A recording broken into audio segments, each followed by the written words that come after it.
வணக்கம். மாலை முரசு செய்திகளை விரிவாக பார்ப்பதற்கு முன் முதலில் தலைப்புச் செய்திகளை பார்க்கலாம். இந்தியா ஜோர்டான் உறவுகளில் புதிய உத்வேகமும் ஆழமும் பிறக்கும் என பிரதமர் மோடி நம்பிக்கை. வர்த்தகம், டிஜிட்டல் தொழில்நுட்பம் மற்றும் இரு நாட்டு மக்களின் பரிமாற்றங்களில் நாம் ஒத்துழைப்புடன் செயல்படுவோம் என வலியுறுத்தல்.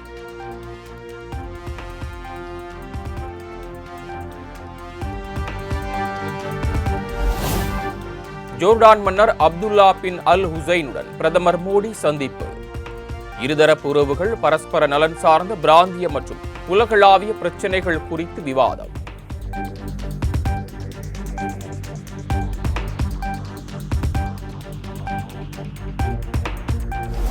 அரசுமுறை பயணமாக ஜோர்டான் சென்றடைந்த பிரதமர் மோடிக்கு அந்நாட்டு பிரதமர் ஜாஃபர் ஹசன் உற்சாக வரவேற்பு. விமான நிலையத்தில் சிவப்பு கம்பளம் விரித்து ராணுவ அணிவகுப்பு மரியாதை.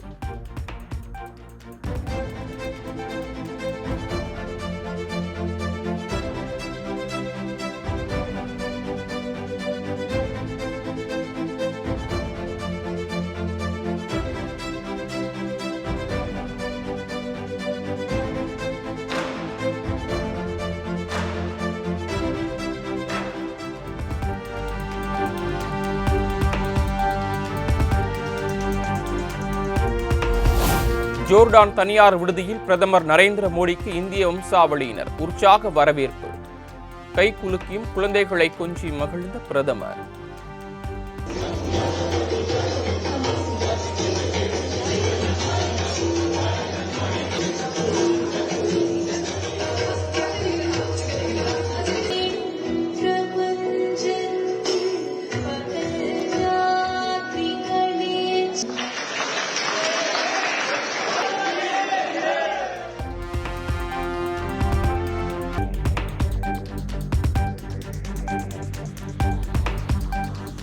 பிரதமர் நரேந்திர மோடி இன்று எத்தியோப்பியா பயணம்.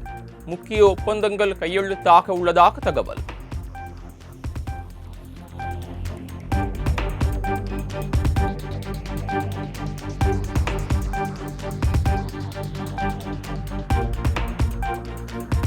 மகாத்மா காந்தி பெயரில் உள்ள 100 நாள் வேலை திட்டத்தை விக்சித் பாரத் ஜி ராம்ஜி என பெயர் மாற்றம் செய்ய மத்திய அரசு முடிவு.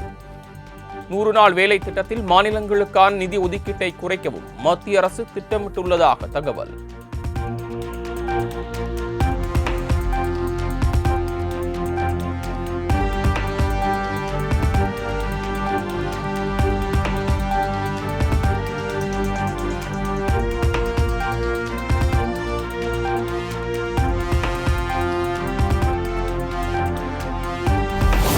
மகாத்மா காந்தி 100 நாள் வேலை உறுதி திட்டத்தை மத்திய பாஜக அரசு சிதைத்து சின்னாபின்னமாக்குவதாக முதலமைச்சர் மு.க.ஸ்டாலின் கண்டனம்.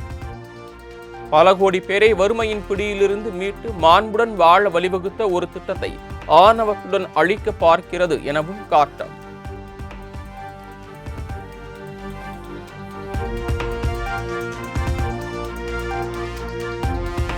சென்னையில் முத்தமிழ் பேரவையின் இசை விழா மற்றும் விருது வழங்கும் விழா. நடிகர் நாசர் உள்ளிட்ட கலைஞர்களுக்கு விருதுகளை வழங்கினார் முதலமைச்சர் மு.க.ஸ்டாலின். பன்மொழிகளில் இன்று வரை 300க்கும் மேற்பட்ட படங்களில் நடித்துள்ளார். பன்முக கலைஞர் நாசர் அவர்களுக்கு கலைஞர் விருது வழங்கப்படுகிறது.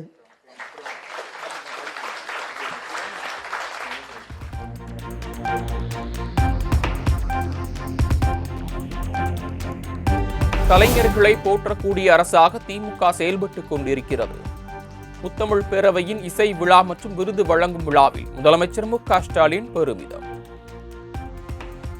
சின்னத்திரை கலைஞர்கள், இசைக்கலைஞர்கள், நாடக கலைஞர்கள், நாட்டுப்புற கலைஞர்கள், இலக்கியவாதிகள்னு கலைஞர்களை போற்றக்கூடிய அரசா திராவிட மாடல் அரசு செயல்பட்டு வருது.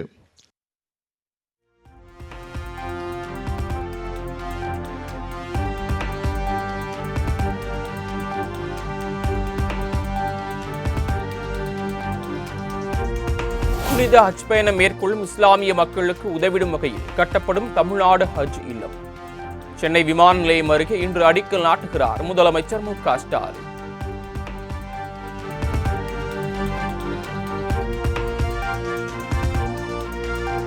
தமிழக சட்டமன்ற தேர்தலில் அதிமுக சார்பில் போட்டியிட வாய்ப்பு கோரி 1237 விருப்ப மனுக்கள் பெறப்பட்டுள்ளதாக அறிவிப்பு. தங்களது தொகுதியில் இபிஎஸ் போட்டியிட வேண்டும் என 349 மனுக்களும், தங்களுக்கு வாய்ப்பு வேண்டி 288 மனுக்களும் பெறப்பட்டதாக தகவல்.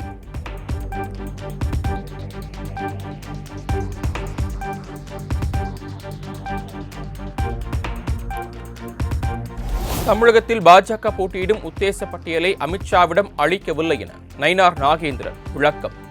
தமிழ்நாட்டில் 3வது அணி வெற்றி பெற வாய்ப்பு இல்லை எனவும் டெல்லியில் பேட்டி.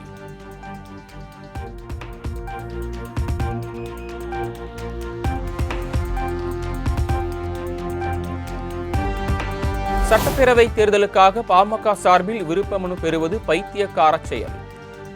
அன்புமணி விருப்ப மனு பெறுவது குறித்த கேள்விக்கு பாமக நிறுவனர் மருத்துவர் ராமதாஸ் ஆவேசம்.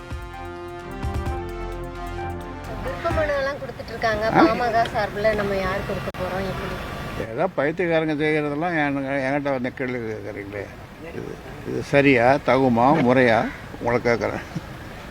ஜிகே மணி மேலே அன்புமணி ராமதாஸ் வந்து ரொம்ப அன்பு பொழியிறாரா ஜிகே மணி மேலே? இல்லை சார், விமர்சனம் நிறைய. இல்லை அன்பை பொழியிறாரா, பாசத்தை பொழியிறாரா, என்ன பொழியிறாருன்னு நீங்கள் தான் சொல்லணும். விமர்சனங்கள் வச்சுட்டே வராரு. அது பைத்தியக்காரன் எதை வேணாலும் சொல்லுவான். இதெல்லாம் போய் இதுக்கு ஒரு கேள்வியெல்லாம் கேட்டுட்டு இருக்கீங்களம்மா, ஏமா?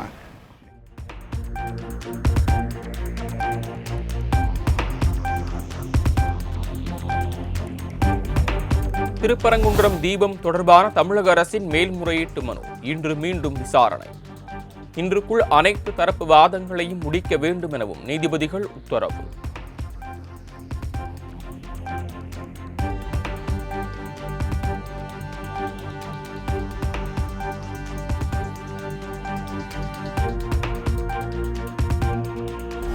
மதுரை மாநகர காவல் ஆணையர் வக்போர்டு சார்பில் இன்று வாதங்களை முன்வைக்க வேண்டும்.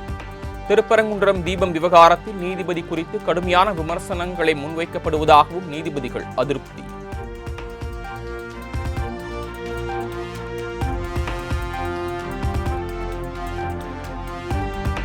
பரந்தூர் விமான நிலையத்திற்கு எதிராக போராட்டக் குழு சார்பில் தொடரப்பட்ட வழக்கு சென்னை உயர்நீதிமன்றத்தில் இன்று விசாரணைக்கு பட்டியல்.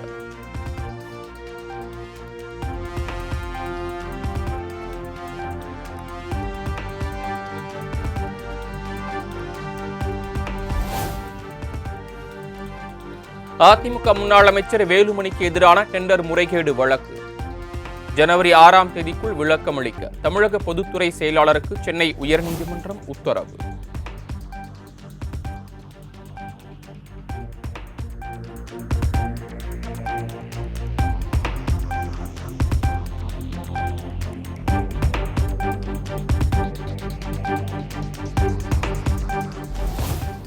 நாம் தமிழர் கட்சி தலைமை ஒருங்கிணைப்பாளர் சீமான் மீது 4 பிரிவுகளில் வழக்கு பதிவு. ஆபாச வார்த்தையில் திட்டுதல் மற்றும் தாக்குதல் உள்ளிட்ட 4 பிரிவுகளில் வழக்கு பதிவு.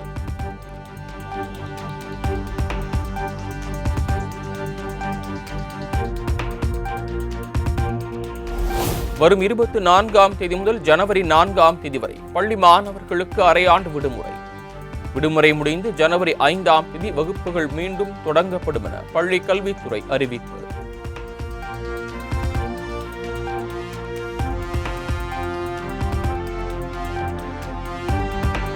சென்னை மற்றும் புறநகர் பகுதிகளில் இருந்து சுமார் 6 கோடி ரூபாய் மதிப்பிலான 15 மெட்ரிக் டன் செம்மரக்கட்டைகள் பறிமுதல். 4 பேரை கைது செய்து மத்திய வருவாய் புலனாய்வு பிரிவு அதிகாரிகள் நடவடிக்கை.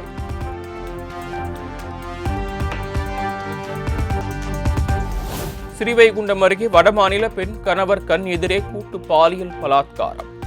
2 சிறுவர்கள் உட்பட 3 பேர் கைது செய்து காவல்துறையினர் விசாரணை.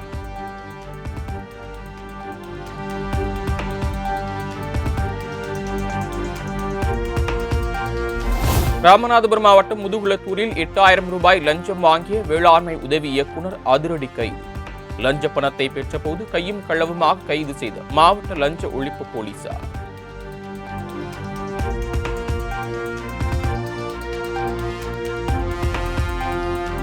இரவு 10 மணிக்கு மேல் ரயில்களில் சத்தமாக ரீல்ஸ் பார்த்தால் அபராதம் விதிக்கப்படும். ரயில்வே நிர்வாகம் எச்சரிக்கை.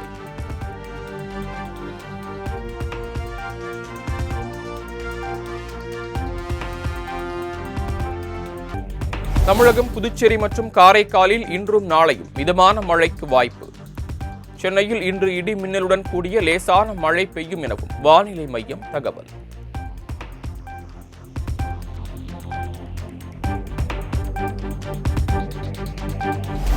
புதுச்சேரியில் மாதந்தோறும் 2 கிலோ இலவச கோதுமை திட்டத்தை தொடங்கி வைத்தார் முதலமைச்சர் ரங்கசாமி. சட்டமன்றத்தில் அறிவித்த அனைத்து திட்டங்களையும் அரசு நிறைவேற்றும் என உறுதி. கோதுமை சட்டமன்றத்தில் அறிவித்தபடி அந்த அரசு வழங்கும். மஞ்சள் அட்டைக்கு இப்போ நம்ம 2 கிலோ கோதுமை கொடுக்கணும் சொன்னால் 2 மாதத்துக்கு கோதுமை கொடுக்குறோம். 4 கிலோ கோதுமை, 10 கிலோ இலவசத்துக்கு மஞ்சள் அட்டைக்கு, 20 கிலோ இலவசத்துக்கு சிவப்பு அட்டைக்கு மாதம் வழங்கப்பட்டு வழங்கிட்டு இருக்கிறாங்க. அதோடு இந்த கோதுமையும் உடைய கூட சேர்த்து வழங்கப்படும்.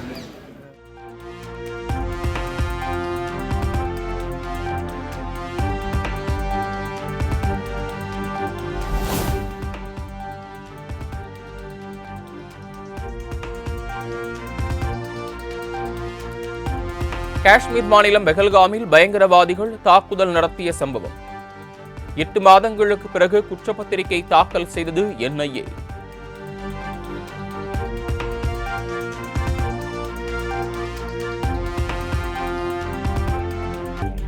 பீகாரில் ஆயுஷ் மருத்துவர்களுக்கான பணி நியமன ஆணை வழங்கும் விழாவில் சர்ச்சை.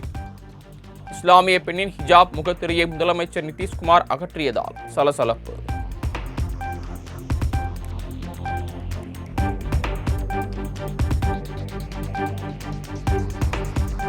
பெங்களூரு பிடதியில் நடைபெற்ற கலாச்சார நிகழ்வில் நடனமாடிய காங்கிரஸ் MLA பாலகிருஷ்ணா. பெண்கள், இளைஞர்களுடன் சேர்ந்து நடனமாடிய காட்சி வைரல்.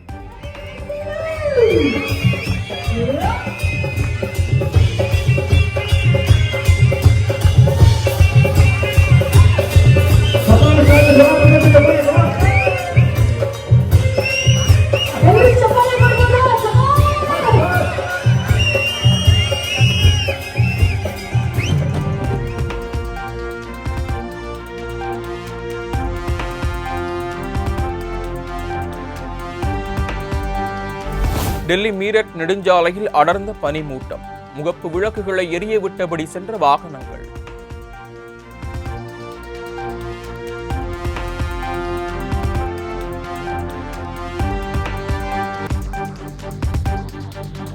பத்தொன்பதாவது IPL கிரிக்கெட் போட்டிக்கான வீரர்கள் மினி ஏலம் அபுதாபியில் இன்று தொடக்கம். 350 வீரர்கள் மட்டுமே ஏல பட்டியலில் இடம் பிடிப்பு.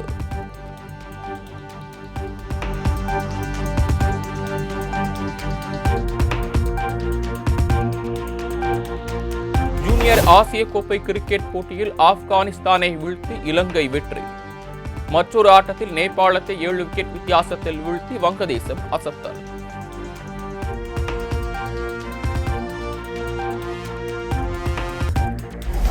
சென்னையில் 1 சவரன் ஆபரண தங்கத்தின் விலை 1 லட்சம் ரூபாயை தாண்டியது. 1 கிராம் 12,515க்கும் சவரன் 1,120,000க்கும் விற்பனை.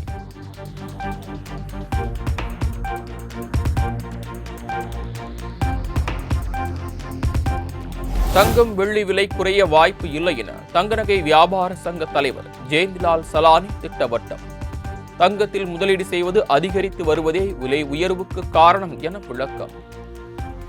உலக நாடுகள் பெருமளவில் தங்கத்தின் மீது முதலீடுகள் அதிகரித்து கொண்டு வருகின்றன.